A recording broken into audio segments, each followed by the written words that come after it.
Welcome to Dream Accelerator Live. It's Friday, June 21st, and today we're diving deep into relationships and how to stop your partner from arguing, and in general, how to stop arguing in relationships. So, I'm not promising that you will be able to avoid all the arguments and they will disappear. However, what I am promising that there will be lots of them will be avoided, a lot of them will not appear, and rest of them will become less intense and shorter. So the effect will be that they will not drag on and then suddenly explode on you. So the idea is that yes, you will stop your partner from arguing with you and you will stop arguing with them. So the relationship will be more harmonious, love and flow based. So the first thing to notice is that when you feel that your partner is arguing with you and there's nothing you have been doing wrong, thing to remember at this point is the stage story strategy. That means your partner most likely is on a bad state. Their energy levels might be low, or they just identified with a bad story. And there's nothing wrong with your partner, there's nothing wrong with you, there's no one to blame. It's helpful to understand, oh, they're going through a rough time.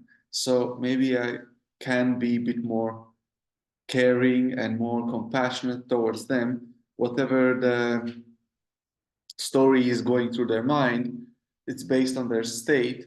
And it looks like their state is not the best. So that might be brought up in a more compassionate way. And also, you can check in your own state first and foremost. Like, are you really in that good state? Maybe you did trigger something into them. Like, did you actually cause something that it feels like really tiny and normally doesn't cause any arguments? But so because you were in a slightly lower state than usual, you maybe said some remark, and because they're in a slightly lower state than usual, they took it personally. So state story strategy is really nice framework to assess where each of you are in terms of state. Like, I really like joyful, happy, full of passion. Let's have fun. Let's do something exciting, and not from a forced place. I mean, if I was like, yeah, this is how I feel. Like, I wouldn't be anywhere else. So it's a good state, or maybe it's a bit more lower, mellow state, or maybe just completely tired and like, ah, not you again. So, so you want to be conscious and aware of your state first and foremost, so you don't put any blames and shames onto anyone else, and don't remove responsibility of your state. But you also want to be aware of their state as well. And you want to have open communication, because if you're in a lower state, it would be easy to project you and say, oh, they're in lower state, so therefore it's their fault. And maybe it's true, maybe it's not. But if they are in low state and they suddenly hear this blame, they might not want to admit that. So open communication about that is welcome, but don't bank on it that either of you will actually be brave enough to admit what they're going through before the initial trigger is addressed. So, regardless of what's happening, your responsibility in arguments is maintain as high state as you can, and if you realize that your state is not good, communicate it. In relationships, in communication, always take full responsibility of what you do, what you did, and what you're going to do. And that means make sure you're in a high flow-based, fluid mind, a love-based state. Because from that state, what you communicate, your story, your thoughts, will be better, more loving, more harmonious.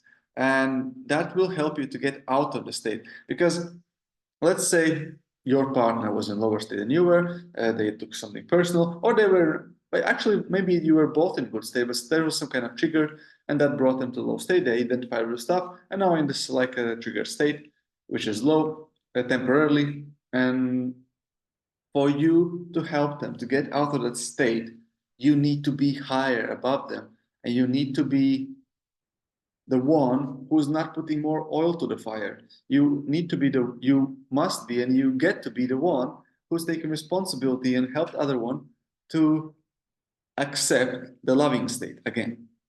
So you cannot force them to accept it. However, you can keep identified with the I am love, I am peace, I am bliss, I am fulfillment, I am happiness. So you can keep identified with these states, and everything else that comes to your way is not true, therefore not your true essence. So remember, I am love, peace, bliss, fulfillment, abundance, prosperity, happiness. So you remember that, you keep reminding that, and you keep your good flow-based state. Yes, 5 flow-based, because good state means fluidity of mind. If at any point your mind is not fluid, it might grab and not be truly identified. So it could be just mental level, it might be a good state on mental level, but your kind of heart and body is not incongruent. So basically, you're not truly fully in a flow state. Because if you're in a flow state and able to remain in a flow state, that means that whatever your partner throws at you, figuratively speaking, you're able to remain in love with yourself and in love with your partner. Therefore, love radiates from you. So there's no blame, there's no shame, there's no guilting, there's nothing low radiating from you. And sooner or later, your partner will realize that, and maybe will start reconsidering their strategy, which is the lowest part of the equation. They may reconsider their strategy, maybe they will start changing their story, and eventually their state will shift by the state transference because you're in such a good state. So yes, you always are responsible to be in as good a state as possible. And how do you do that? Well, that's a very good question. So first of all, you diagnose where you are. So you need to know where you're coming from. And then, where do you want to be? You need to pick a state or accept the state. Sometimes the state comes to you and you just accept it, or reject the one that you don't want to identify with. So there needs to be a choice. And you choose either loving state or neutral state, heart open state, connected state. Whatever the state you choose, make sure it's a flow state. That means fluid mind and not stuck. So energy keeps flowing, so nothing gets taken personally. So you always open, fluid, and curious. What's going to come next? You're joyful. Another thing you need to have is something to aim for. So your mind loves to solve problems. Unless you give it a worthy problem, it will solve a problem who you don't want to deal with. So for example, your partner is arguing, so you're going to start solving problem, which is, why is my partner arguing? What did I do wrong? Like all these things, they seem like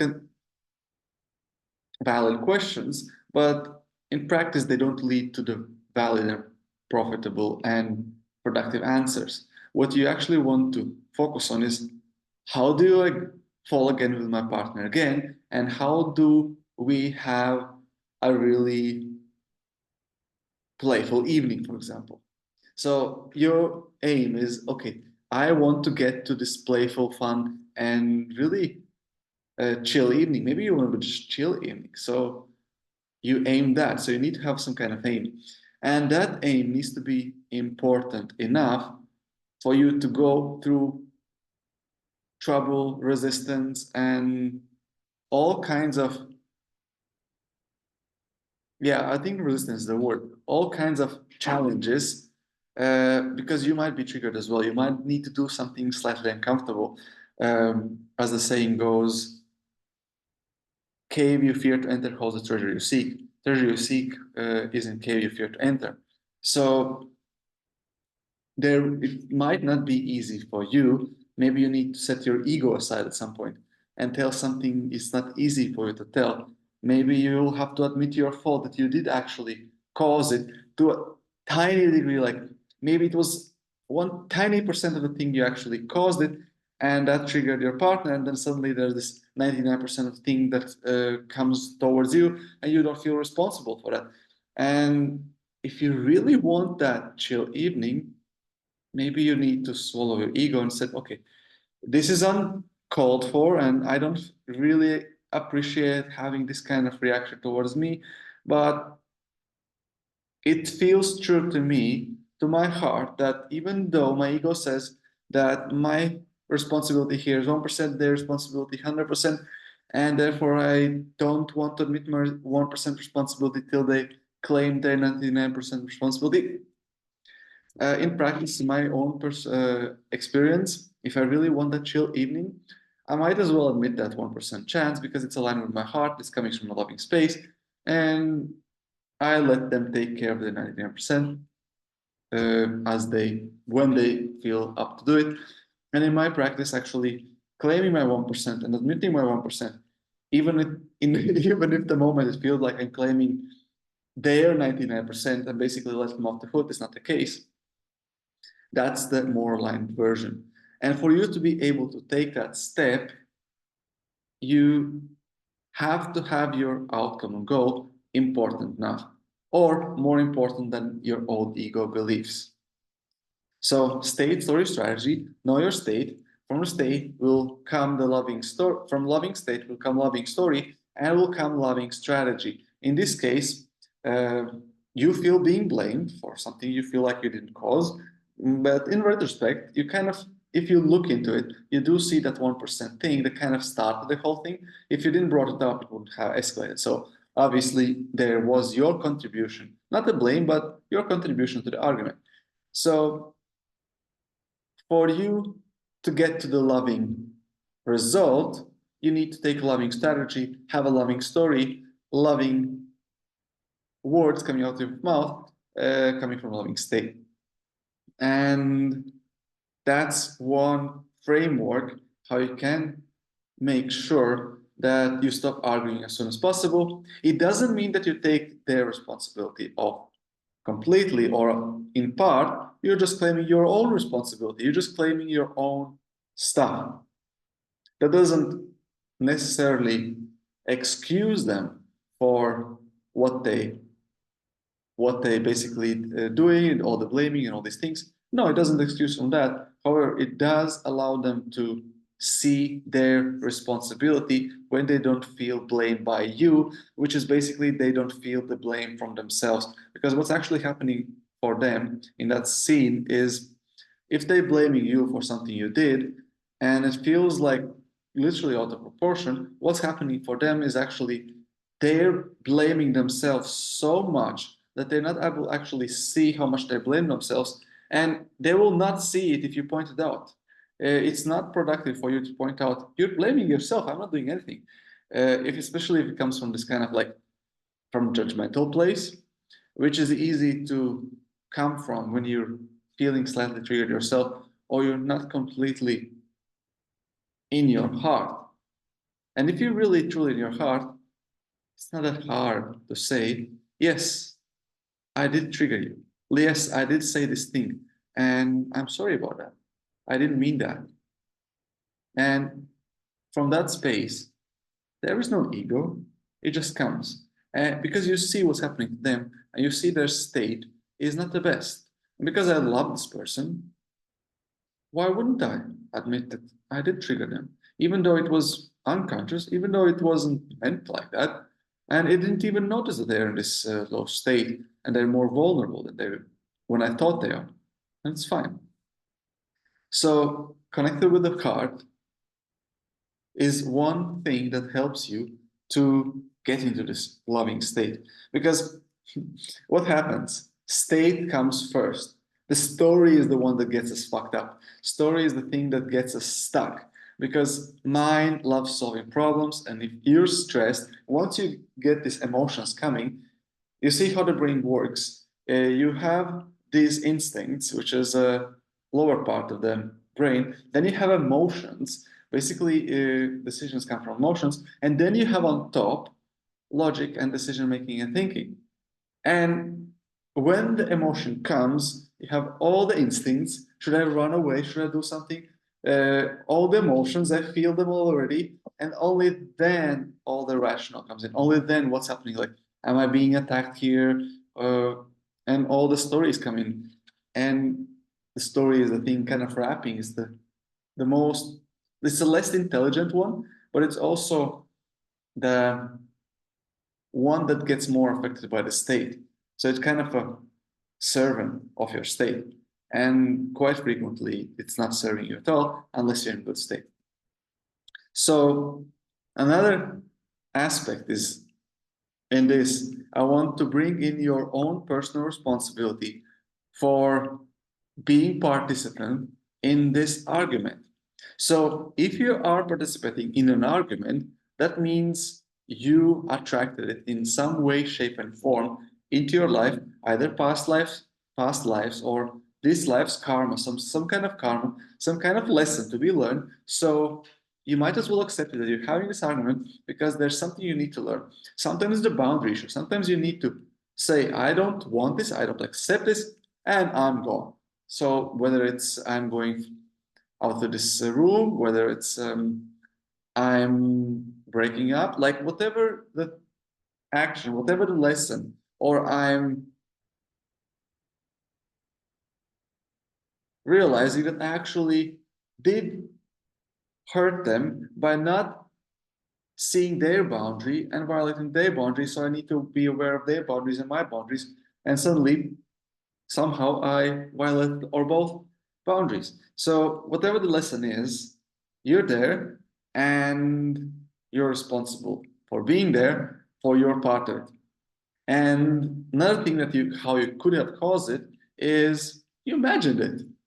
Maybe they did argument before, and now because it happened yesterday, because it happened day before, because you had this argument, and you feel like they might not have resolved it within them, you kind of expect it.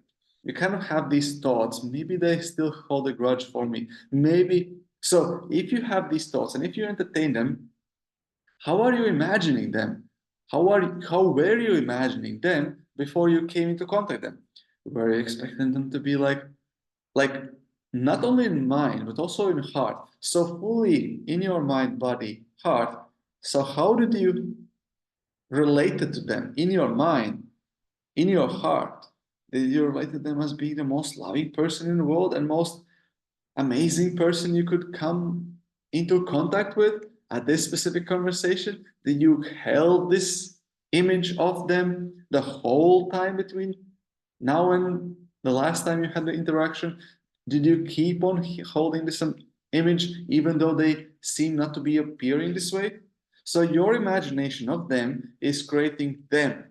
So energetically, emotionally, you are creating them in your own image.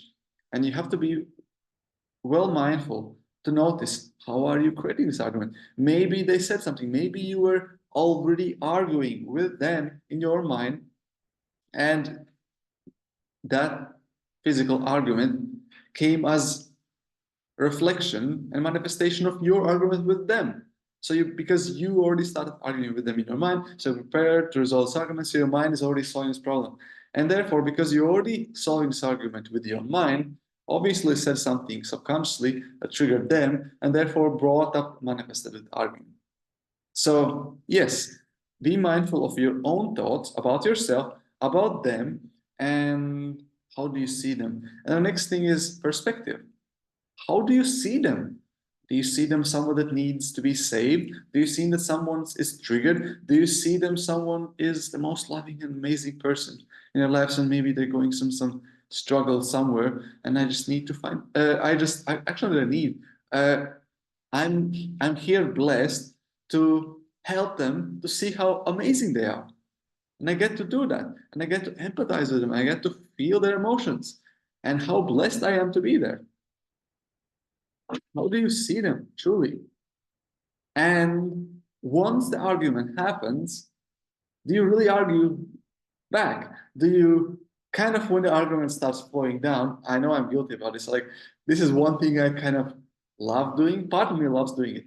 And even though it's not very productive and never serves me in terms of my vision, or in terms of what we achieve, like we have this argument exchange, and we kind of feel like settling down, like kind of we're this on a heat, kind of getting almost resolved, on the edge of resolve, or like nearly like we're in this resolution state, like we might be able to talk normally again and see what's actually happening. And then how it feels from my side, they say something, and then I feel like maybe I will encourage them from a good place. Maybe I will encourage them to take a bit more responsibility here, and I will say this thing, and boom, and as soon as I say this thing, I observe that boom, they're going up again, getting on fire and getting fired up, and arguing go back, and it's like, ah, Toms, you said this thing, and we're almost there. We'll almost be able to talk, and now we're back into argument, and I have to go all over to this thing again. It's like, okay. So this is awareness, because it's your responsibility, if your aim is not to have argument, not to say this thing, because it appears to be counterproductive.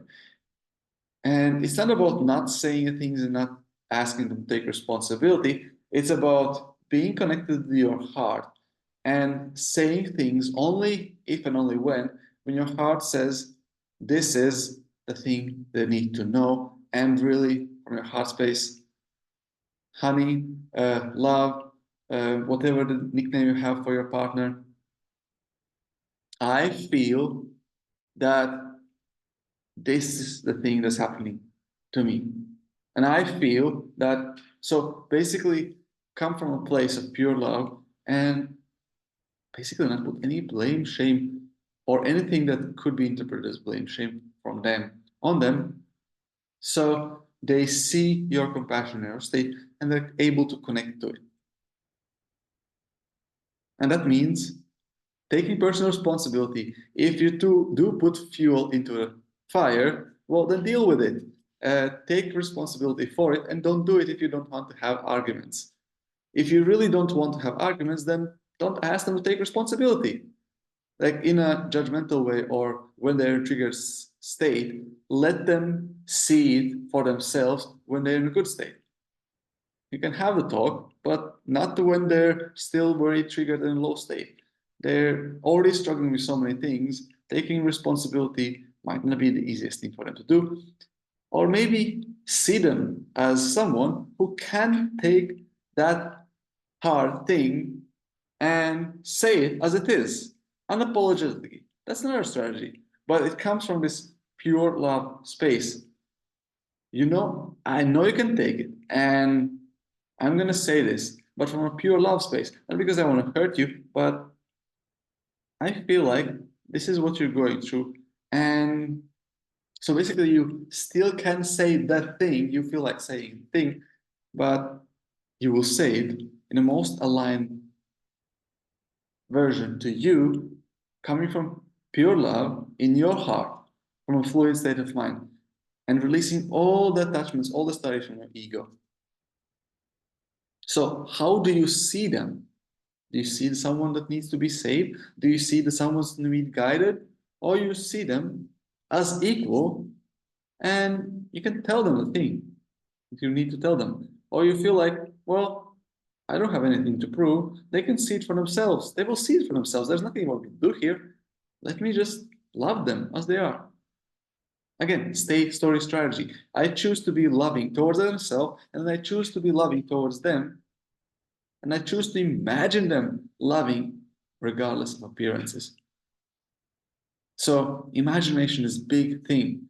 So always, always, always imagine them lovingly, especially when they're not in front of you. Let's say they have this deep argument and say, well, I need to go to the bathroom. Kind of really need to have a break. So as you go to the bathroom, now you have no input or almost no input. You can imagine them exactly how you want them to be. So you can start making and programming yourself to see them resolved. You can imagine them being released, relieved, and you can do all these things. So when you come back, you come with this, whatever state you're in, with this loving state, with the fluid state, and you're more open to see them loving. So they see themselves as being lovable, and they start loving themselves more, and argument stops. So you see how the state story strategy is the most important skill you can have, together with feeling is the secret, and imagining them lovingly, and imagining everyone lovingly. So this is the key I want you to remember. If you want to stop your partner from arguing, and if you want to stop arguments in your relationship, keep your state in a flow state and keep it loving, which is your natural state. And imagine yourself and them lovingly and have it magical. So this is it for this session. Hope you really enjoyed it, and see you on our next one.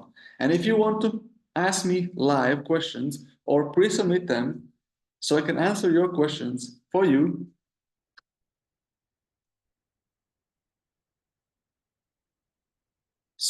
join the Dream Accelerator community. DM me, find me, contact me, and I will send you a link to join the Dream Accelerator community. Have it magical.